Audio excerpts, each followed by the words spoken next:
Use her magic, and when she asks you to do something, you really can't say no, especially when you're free. So I couldn't say no to her, so I said yes. And I never worked with her before, and I always look forward to it. And this opportunity came, and I was like, why not? So yeah. I play a character called Sissy, and Sissy is Uru's character Harida, the main character. Uru's her sister. Sissy's her sister-in-law from hell. Evil, cantankerous, troublesome, just who not let her breathe or rest, you know, and gives her wahala. I was commuting. One of the hardest things about being in this film was commuting. I was coming from Abuja to Lagos to shoot, and then so that was kind of hard. But apart from that, it was pretty much easy peasy. Yeah. So in this film, I play lead assassin. I don't even have a name. I'm such an evil person that I'm just the assassin. And basically, I help solve problems for a big oil company. I'm not a nice person in the movie.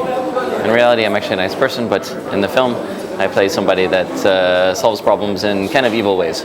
Well, what I said when I was shooting it and they were doing the behind the scenes, it's a story that should be told because things like this happen still.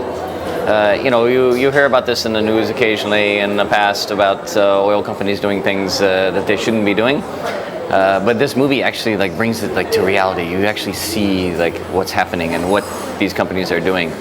And it still happens sometimes. Not all the time. It still happens. Stories like this need to be told because things like this still happen. This is definitely sort of the future of Nollywood.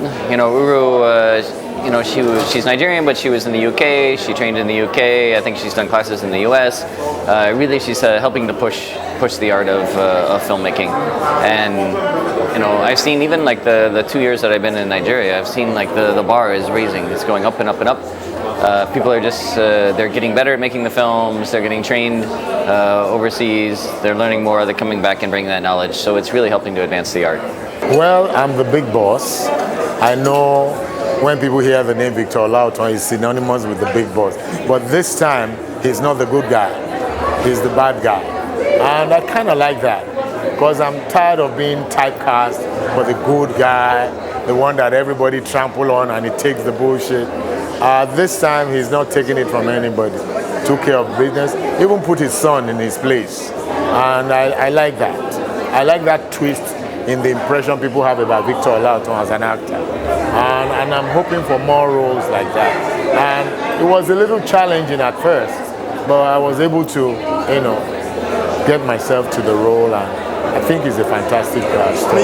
Well, I believe that the writer has something in mind, putting such script together. And there are men like that in our society that we don't get to meet or we only hear about. And this is the closest anybody can come to such characters and know what they do and what happens to them. And I thank God for the dispensation we are in. We already seen some bad guys falling already. So I think our movie is sending out some message. My role, I play Tokumbo. Tokumbo is one of the executives of the corporation, and also the son to the big boss of the company. He's a shady guy. Not shady, but he's kind of guy, he's aware of things going on, but refuses to be aware of it unless his best friend actually step in front and be the helm man, and also the father's best man for the corporation itself. Oh my gosh, man, it's been a year, you know, one whole year. The journey, it was we went through a lot of things I can remember now, a few obstacles here and there during production itself. A lot of things, because it was during Christmas time, a lot of things weren't going as smoothly as it would if it hadn't been during the Christmas, the festive period of time. But other than that, we kind of skimmed through. And Izu Ojukwu was very pedantic about the picture, about the locations, about making sure everything was spot on.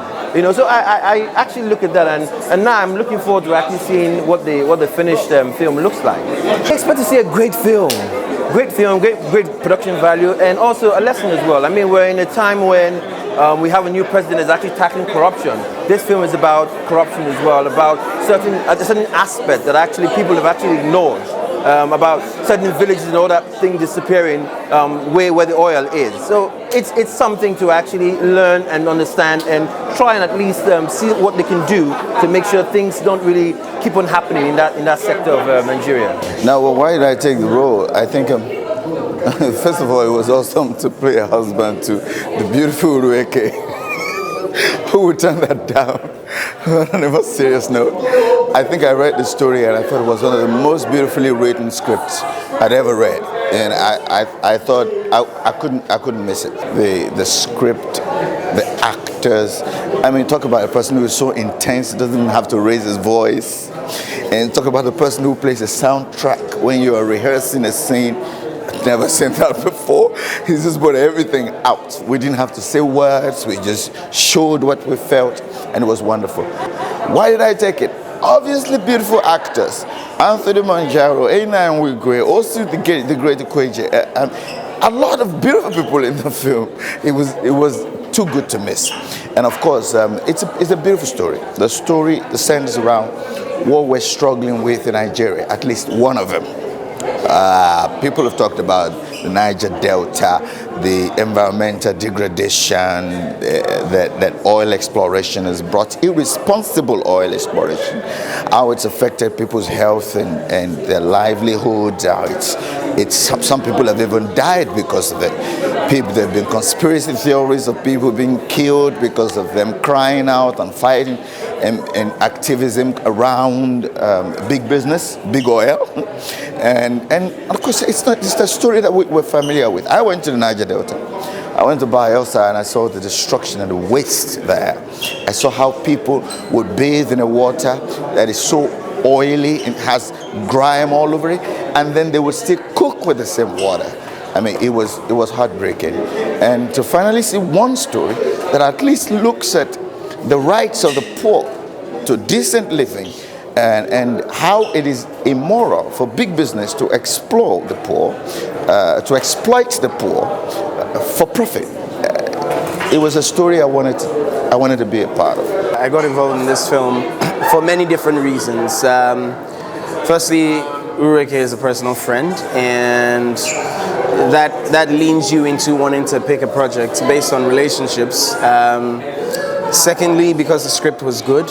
I thought that it was one of those very dialogue-driven scripts that every once in a while you'd like to do. Thirdly, because Izu was directing.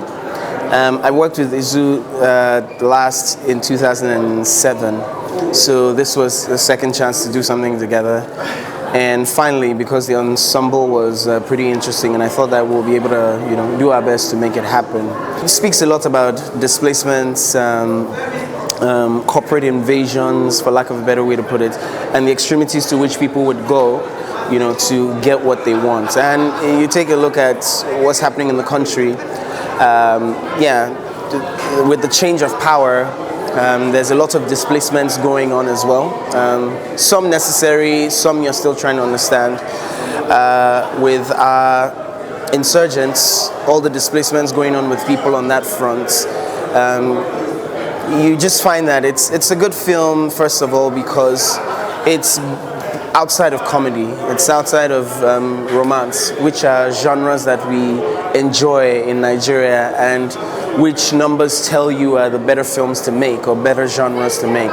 But every once in a while you do realize that even after you have laughed and you have felt love in your heart, there are still issues that need to be dealt with, and I think that film is one of the ways to which you can address some of these things. So when you juxtapose a film we've done with what's going on in the country, you find that you need the token investigative journalists. You need the token staff, corporate staff, who question the system every once in a while, who ask questions about what's going on, who ask questions about what we need to do to be changing things. Some people will put their lives on the line, some may never, but it's just good to have this film in circulation just so that people can ask themselves questions personally. And I guess review what it is they're committed to, what it is they're doing, what this country means to all of us, what we will be willing to do, to see change, even as Buhari does the same for the country. Remember Me has been a great project to work on. I manage the publicity and the marketing and part of the sponsorship for the project. And working with Uru Eke has been absolutely amazing. She's very hardworking and extremely focused. And I don't expect that, honestly. I thought it's Nollywood, so, but she's extremely professional and she's really, really very hardworking. And the project has been very exciting for me. It's a different kind of movie that has been made because it's a thriller to start off with. It's not your usual drama. It's a thriller. It's got suspense. It's got action. It's got all the ingredients basically that makes up a really good go-to movie. I would actually recommend anybody who's out there that you have to go out there and watch Remember Me at cinemas right now. So my name is Noma Temba Mapisa. You can call me Noma, and you're watching REDTV. Hi, my name is Uru Eke, an actress, producer. Remember Me is my producing debut. It was a tall order. I was very nervous, very anxious. I wasn't really sure what it would entail. And going into it, I realized I chose a project that was bigger than me, should I say. But I had a very strong team. Everyone pulls through. I had great actors, fabulous director. Just everyone was sound on the project, and it gave me such confidence to continue. And the journey hasn't been easy. I've just been like this day, for instance, just anticipating the premiere. Wasn't sure what the reaction would be. I was just praying to God that whatever the situation is, that just let it be a success. And now that everyone has had the chance to watch the film and I'm hearing the positive feedback, it gives me great joy, and I feel really satisfied and content, and it just makes me feel like I've done a really good job. So here we are.